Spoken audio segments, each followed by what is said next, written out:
നോക്ക് നോക്ക്, വേഗം അവളുടെ നോട്ട്ബുക്ക് എടുക്ക്. നോക്കടാ, നമ്മുടെ ക്ലാസ് ടോപ്പർ കൃഷ്ണ സ്കൂളിലേക്ക് ഫോണും കൊണ്ടാ വന്നേക്കണേ.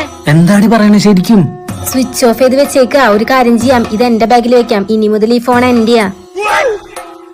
എടി, നമ്മൾ അവളുടെ നോട്ട്ബുക്ക് എടുക്കാനല്ലോ വന്നത്. ഇത് കണ്ടിട്ട് ഏതോ വില കൂടിയ ഫോണിന്റെ പോലെ ഉണ്ട്. എനിക്കറിയാം എന്താ ചെയ്യേണ്ടതെന്ന്. നീ ഇതിനെ പറ്റി ആരോടും വാ തുറക്കാതിരുന്നാ മതി. എടി പക്ഷേ സ്കൂളിലേക്ക് ഫോൺ കൊണ്ടുവരാൻ പാടില്ലാത്ത കാരണം ഈ കാര്യം അവൾക്ക് ആരോടും കംപ്ലൈന്റ് ചെയ്യാൻ പറ്റില്ല. ഓ, നിന്റെ ഒരു ബുദ്ധി. കണ്ടടാ, അവള് പേടിച്ചിട്ട് എങ്ങനെയാ ബാഗ് പിടിച്ചിരിക്കണെന്ന്. അവൾക്കറിയില്ലല്ലോ അവളുടെ ഫോൺ അവളുടെ ബാഗിലല്ല, എന്റെ ഈ ബാഗിലാന്ന്. ഞാൻ അവളെ ഒന്നും കൂടെ പേടിപ്പിച്ചിട്ട് വരാം. എന്താ കൃഷ്ണ ഇങ്ങനെ പേടിച്ചു വരച്ചിരിക്കണേ? ഹോംവർക്ക് ചെയ്തില്ലേ? അതൊന്നുമല്ല, ഞാനൊരു മണ്ടത്തരം ചെയ്തു. ഒരു ആവേശത്തിൽ ഞാനൊരു സാധനം കൊണ്ടുവന്നു. ഇപ്പൊ എനിക്ക് പേടിയാവാ. അത് ആരെങ്കിലും പിടിച്ച എന്റെ ഇമേജ് പോവും. രസപ്പെടല്ല, നിന്റെ ബാഗിൽ ഫോണില്ലാന്നറിയുമ്പോഴാണ്. എടി, എനിക്ക് പേടിയാവാടി. നീ ഒരു കാര്യം ചെയ്, ഈ ബാഗിലുള്ള ഫോൺ എടുത്ത് പുറത്ത് കള. പുറത്തോട്ട് കളയാനാ?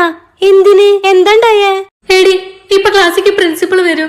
സ്റ്റുഡൻസ് എല്ലാവരും ഇവിടെ ശ്രദ്ധിക്കുക. എനിക്ക് എല്ലാവരുടെ ബാഗ് ഒന്ന് ചെക്ക് ചെയ്യണം. നമ്മുടെ പ്രിൻസിപ്പൽ സാറിന്റെ ഫോൺ മോഷണം പോയിട്ടുണ്ട്. എന്താ പറഞ്ഞേ? സാർ ഫോൺ കണ്ടുപിടിച്ചു. ഈ ബാഗ് ആരുടെയാ? ടീച്ചർ രച്ചുവിന്റെ. ഇവിടെ വാടി വാടി ഇങ്ങോട്ട്.